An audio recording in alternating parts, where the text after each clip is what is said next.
Hey everyone, Jess here. Welcome back to another video. Today I am going to be editing my novel. Now, this isn't going to be your normal. Watch me pour coffee from my coffee machine and sit at my desk and type on my laptop. Editing novel vlog. No.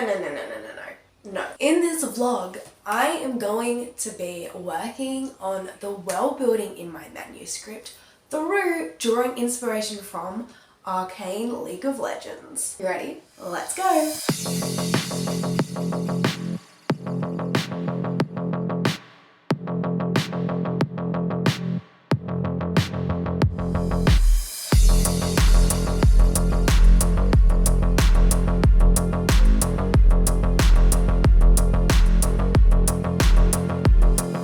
I have everything I need, but I figured I should probably give you some context as to what's going on here. So basically, about a month ago, I finished rewriting the first draft of my novel. If you scroll through my Instagram page and go down to like the deep recesses of it, so like lockdown last year, there is a WIP video where I go through my current WIPs, or they were current for that time. My novel's mentioned in there if you feel like going down into the deep dark archives of my early days of content creation. So a month ago I finished rewriting it, and then I left it for a month, and now I'm really keen to come back to it and go through editing it and picking it apart and making it better. I documented it, ready? I went to Officeworks. I don't know if I can blur the title, so I'm just gonna cover it. Anyway, this is it. 100 and I think it's like 141 pages, 11 point times New Roman A4. There you go. And so one of the things I need to do is really improve on my world building, because I think the skeleton of my world is there, but there's a lot of things I'm not too sure about. And it comes through in the writing. You can tell when an author doesn't know things about their world. I love the idea of having a fully developed world, and while not all those different elements may make it into the novel, as long as you know, it'll come across in the writing that you know more than what you're giving the audience. It's like an iceberg, you know, it's like really small at the top, but big at the bottom. So that's my novel. And recently I've been doing a lot of research into world building theory and what really smart literature nerds have to say about world building and fantasy and the purpose of story. I've been particularly looking at Tolkien and his essay on subcreation and secondary worlds, looking at what are the purpose of us as authors and what's the purpose of fantasy fairy stories and the secondary world. The secondary world being not the reality that we're currently in. However, at the same time, I've also been watching Arcane League of Legends on Netflix. For those of you who don't know, Arcane League of Legends is a Netflix TV show that came out at the end of 2021. It was produced and made by Riot Games, a video game company, based off their video game League of Legends. It's an adult animated TV series, and it surprised so many people for the level of quality it was at in terms of animation, world building, script writing, character development, all that kind of stuff. And you can watch so many YouTube videos about the world building, coming back to world building, how different characters are written, how it's structured, just the general amazing talentedness of it. It received really great reviews from critics as well, and has won multiple awards, including just recently an Emmy for an outstanding animated program. So I absolutely have loved watching Arcane. And so I've been thinking through what are the elements of Arcane that I really enjoyed, and how can I bring that into my own novel. Again, particularly thinking about world building, because the world in Arcane was what immediately drew me to it. Arcane is set in the city of Piltover and its undercity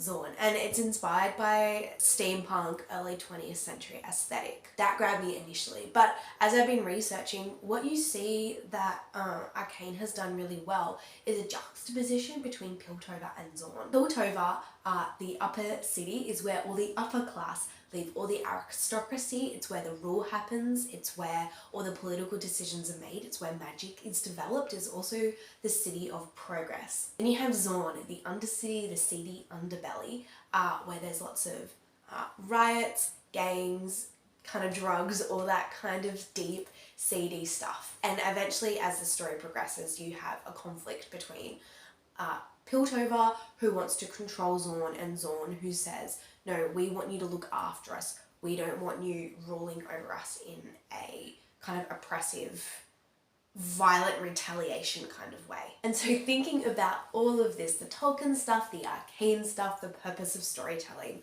I'm going to see if I can use all that to begin to tighten up the world building in my manuscript. What I'm going to do today is there's a recurring scene in the novel where the main character sits on the roof of her house, and her house is on a hill and it overlooks the docks and then the river, and then you can see the city beyond it. Oh, I should also mention that the fictional city that my novel is set in is steampunk and 20th century-esque as well. So what I'm going to do is I'm going to take the protagonist's point of view, literally have her visual point of view, and draw a map of what she would see and then annotate different parts of it. You know, what the architecture looks like, what the colour scheme is, what the sounds and the smells are. What technology is going on, you know, are there steamboats on the river? Are there zeppelins in the sky?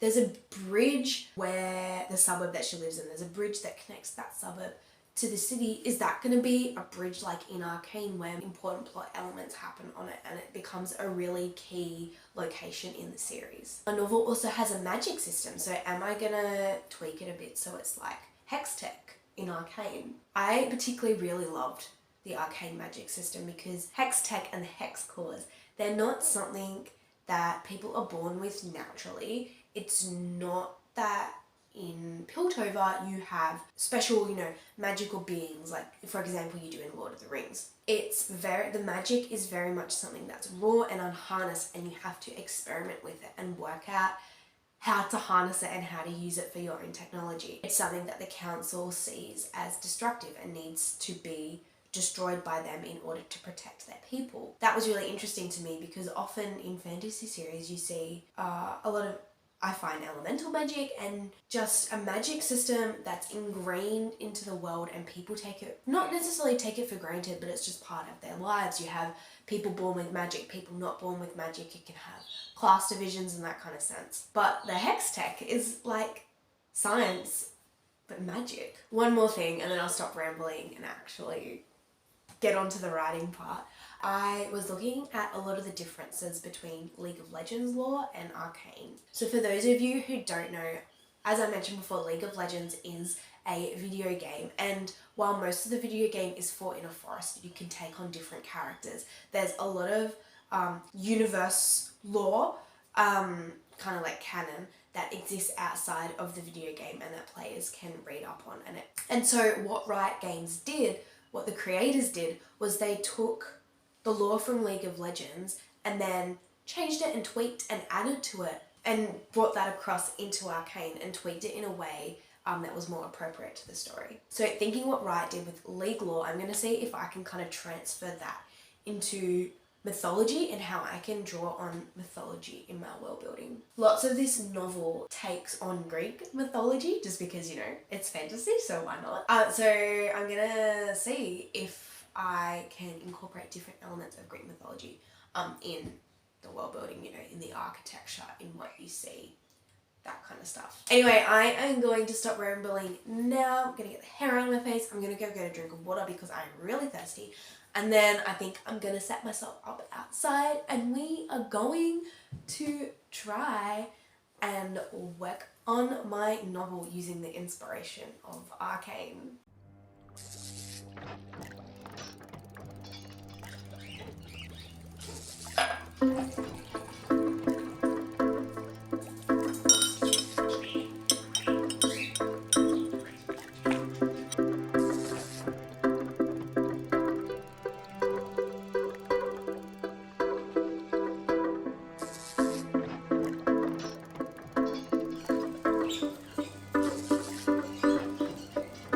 I'm a terrible drawer.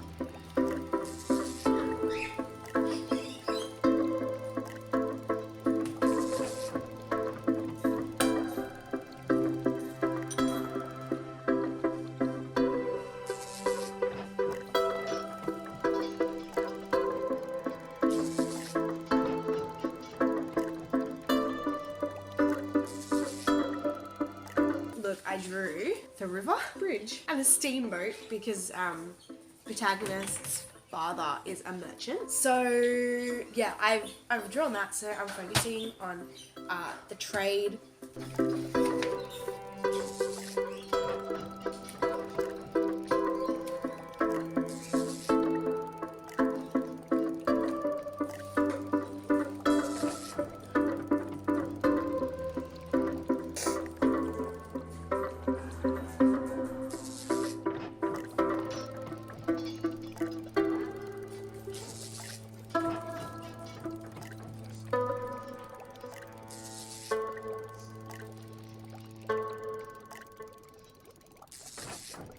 Well, they trade lots of different materials, but one of the big ones was a spice. I was reading June when I came up with that. And as I've written the novel, I've realised it doesn't work. We're not having melange in this.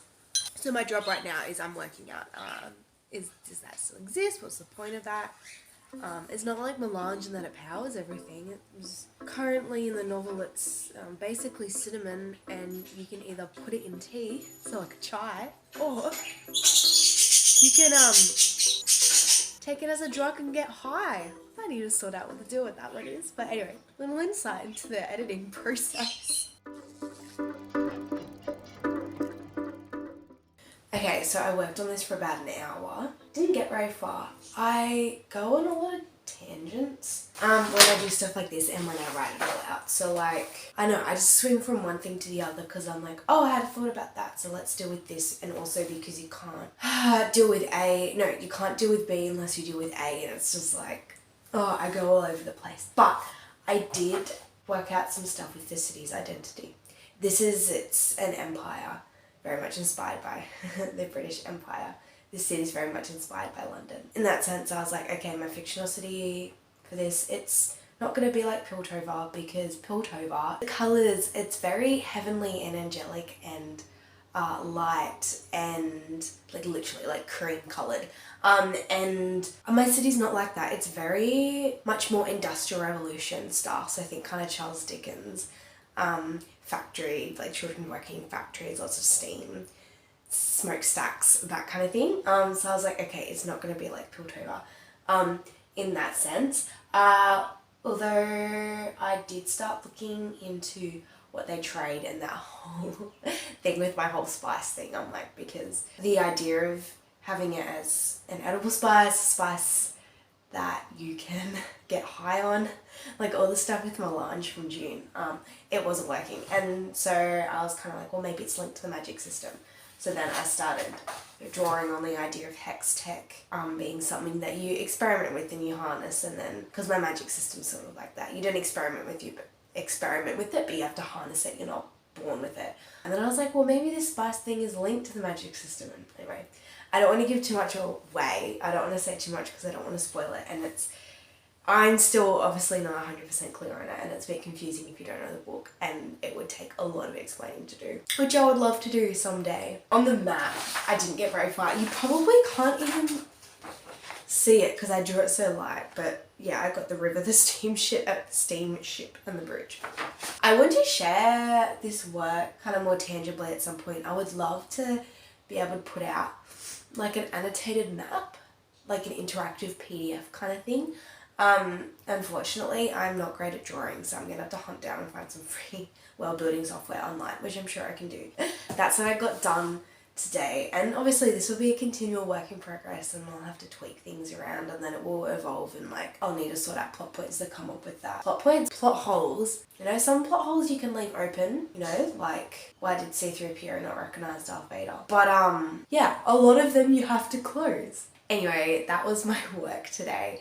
I hope you enjoyed seeing a bit of behind the scenes. You know, that's what I love doing here, showing behind the scenes and seeing how I am drawing inspiration from other sources. Tolkien, I don't remember the exact quote, but Tolkien talks about how writers of fantasy are kind of like the pinnacle of sub-creators because they're creating something from scratch, and creating a made-up world is an elvish art. So Hope you enjoyed. Whether you're a fan of Arcane or not, I will say though, if you haven't seen Arcane, go watch it. Don't forget to like and subscribe so the YouTube algorithm knows how great I am and that people do enjoy my content, so it recommends it to others. I hope you enjoyed, and I'll see you next time.